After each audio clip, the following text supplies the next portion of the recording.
ऐसे कोई भगवत प्राप्ति होती तो कान में उंगली डाल लेना। नहीं सुनना, मुझे प्रभु मिलेंगे और निश्चित मिलेंगे, ये उनके वचन है। इतने में तुम्हारी बिगड़ी संभल गई, तुम्हें भगवत प्राप्ति हो जाएगी।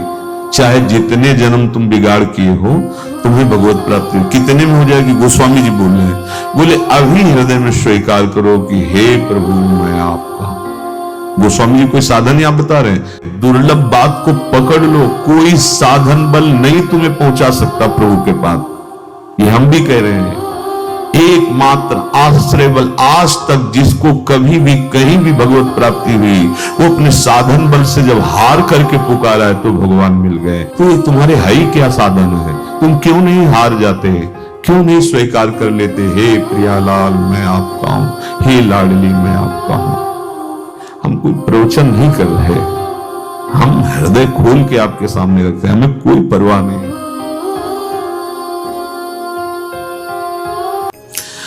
आपको प्रयास करना है प्रभु के नाम जप का, चिंतन का, अशुद्ध आचरण करना नहीं, शुद्ध आचरण का अभिमान नहीं आने देना, और हमारा सारा का सारा प्रयास प्रयत्न प्रभु के चिंतन करने का है, प्रभु के स्मरण करने का है।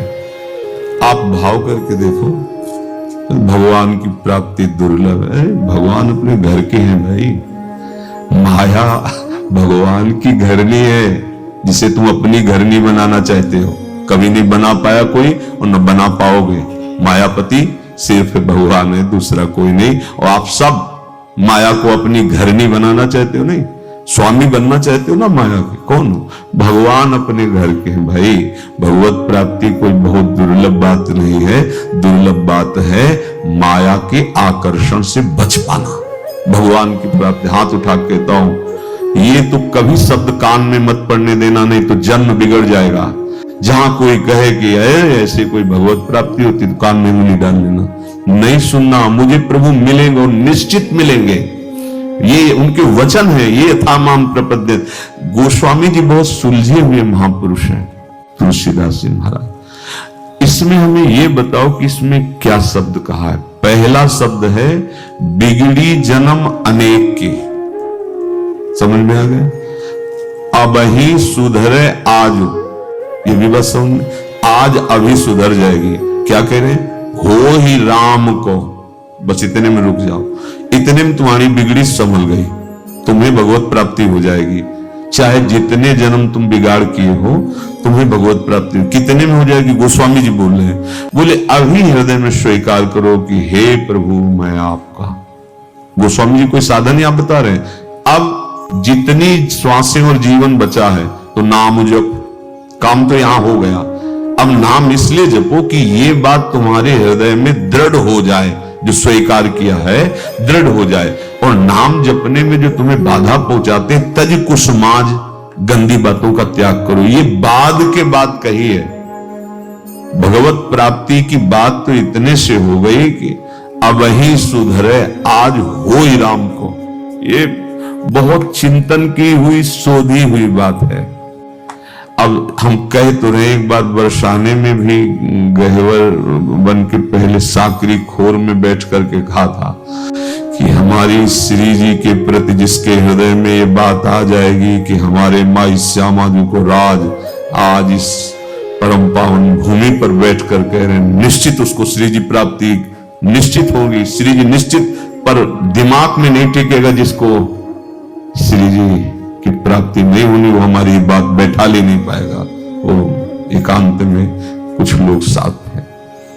ये हम कोई प्रवचन नहीं कर रहे, हम हृदय खोल के आपके सामने रखते हैं, हमें कोई परवाह नहीं इस बात के लिए कि दुर्लभ वार, दुर्लभ समय है, दुर्लभ बात को पकड़ लो, कोई साधन बल नहीं तुम्हें पहुंचा सकता प्रभु के पास। ये हम भी कह रहे हैं, एकमात्र आश्रय बल आज तक जिसको कभी भी कहीं भी भगवत प्राप्ति हुई, वो अपने साधन बल से जब हार करके पुकारा है तो भगवान मिल गए। तो ये तुम्हारे हाई क्या साधन है, तुम क्यों नहीं हार जाते, क्यों नहीं स्वीकार कर लेते, हे प्रियालाल मैं आपका हूं, हे लाडली मैं आपका हूं। हमको अपनी तरफ से बुरे आचरण करने नहीं है।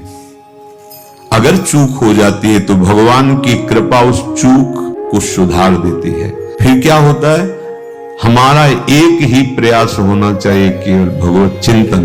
अब वो हो जाता है अनन्य चेता। जे ही अनन्य चेता हुआ कि उसे भगवत साक्षात्कार हो जाता है। भगवान का दर्शन बिल्कुल दुर्लभ नहीं। भगवान की देखो जो ये दुर्लभता वर्णन की गई है, अब जैसे ग्वारिया बाबा या भक्त गोपाल चरवाहा या ओम प्रकाश जी या और भी बड़े बड़े, पाई भर इनको कष्ट नहीं होता, अपार सुख, वो भगवदानंद। कैसे बाह्य देहाभिमानी जीव बुद्धि की कहां पहुंचे उस सुख के लिए, ये चिंता मत करो, ये कोई दुख नहीं है। अब हमारी बात समझ में आ जाए तो समझ लो, जैसे पता है कि अब ये नौकर भाग जाएगा, नहीं होता है और काम करा लो, जितना करा लो। कंजूस आदमी हो तो क्या सोचेगा, और काम करा लो जितना, ऐसे ये भागेगा, ये मरेगा, ये नष्ट होगा, और भजन करा लो, जितना भजन करवा लो इससे, जितनी जगत की सेवा करवा लो, जितना दूसरों का मंगल करवा लो। इसको ये नहीं कि खूब सजा धजा के खूब सोआओ खाओ पियो भोग, अरे धोखा धोखा भारी धोखा।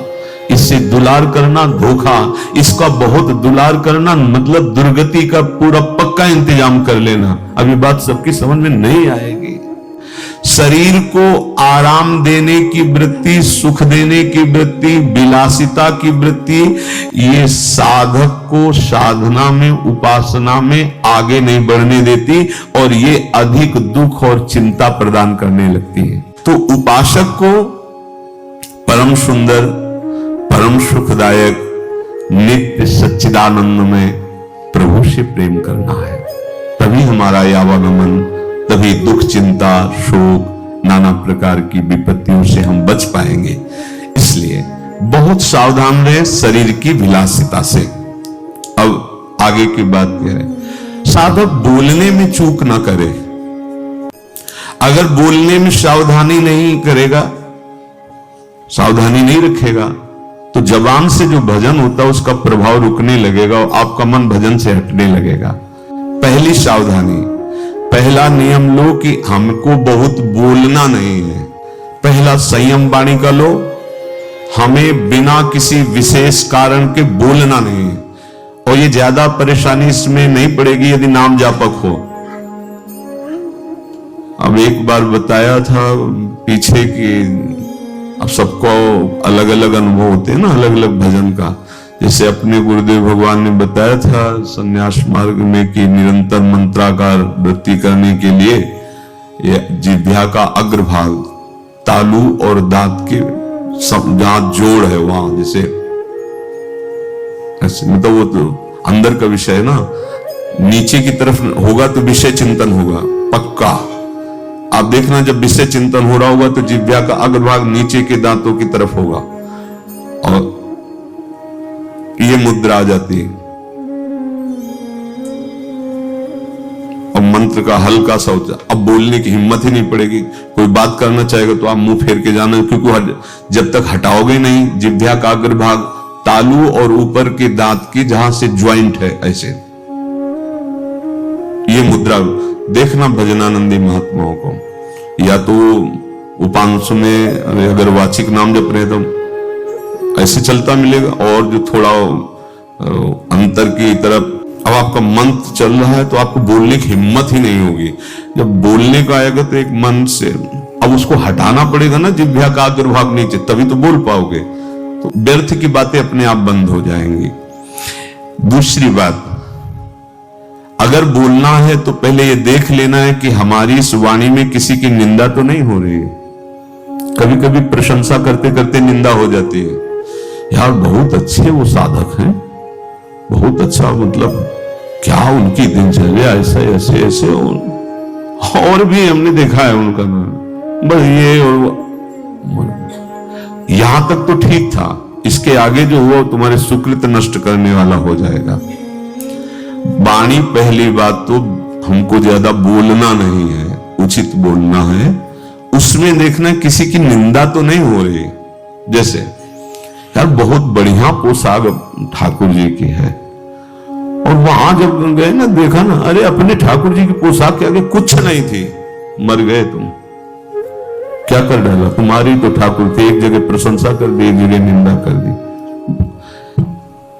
प्रशंसा में दोष नहीं है, किसी की प्रशंसा करना और अपनी निंदा सुनना ये दोनों निर्दोष हैं, लेकिन दूसरे की निंदा करना और अपनी प्रशंसा करना ये बड़ा दोष है। पर प्रशंसा इतना कोई चतुर सुजान हो कि प्रशंसा ही केवल हो, उसके उदाहरण में किसी की निंदा ना होने पावे, तो वो प्रशंसा निर्दोष मानी जाएगी। वाणी को बहुत संभाल के साधक, बहुत संभाल के। तो पहली बात तो है कि हमें अधिक बोलना नहीं। दूसरी बात यह है कि अगर हम कहीं बोले तो कभी किसी की किसी भी प्रकार से निंदा नहीं होनी चाहिए। दर्शन करने गए वो तो ठीक ही था, लेकिन बगल में जो हमने देखा भाई, हमको तो मतलब अब शुरू गए थे अपने पाप मोचन करके भगवत विग्रह के दर्शन करने, और अगल बगल के दृश्यों को देखकर निंदा कर डाली, सब खो डाला। बहुत संभल के, बहुत सब। और ये दोष तुम्हें समझ में नहीं आते कि हमसे दोष हो रहे हैं और आप कर बैठते हैं। तीसरी, आपको वाणी में देखना है कहीं तुम्हारी प्रशंसा वाली बात तो तुम्हारे मुख से नहीं निकल रही, कहीं आप बात कर रहे हो, कहीं अहंकार की गुदगुदी हो रही है और आप अपनी प्रशंसा मार रहे हो, ऐसा तो कोई विषय नहीं। अगर है तो तुम्हारी साधना में घातक हो जाएगा। जैसे दूसरे की निंदा करना घातक हो जाता है, अपनी प्रशंसा करना घातक हो जाता है। चौथी, देखो वाणी में कहीं किसी का अहित तो नहीं निकल रहा कि तुम किसी को ऐसी प्रेरणा दे रहे हो कि दूसरे का अमंगल और अहित हो जाए। देखो वाणी में कहीं तुम झूठ कपट का शब्द तो उच्चारण नहीं कर रहे हो। ये 5 बातें अपने जीवन में देख ले। हमें व्यर्थ चर्चा नहीं करनी, वाणी बोलनी है। प्रशंसा भले किसी की कर दो, निंदा होने ना पावे। अपनी प्रशंसा अपने मुख से कभी ना करें। दूसरे का किसी भी तरह से अहित करने वाली, षड्यंत्र वाली वाणी ना बोले। कभी झूठ का आश्रय न ले। व्यर्थ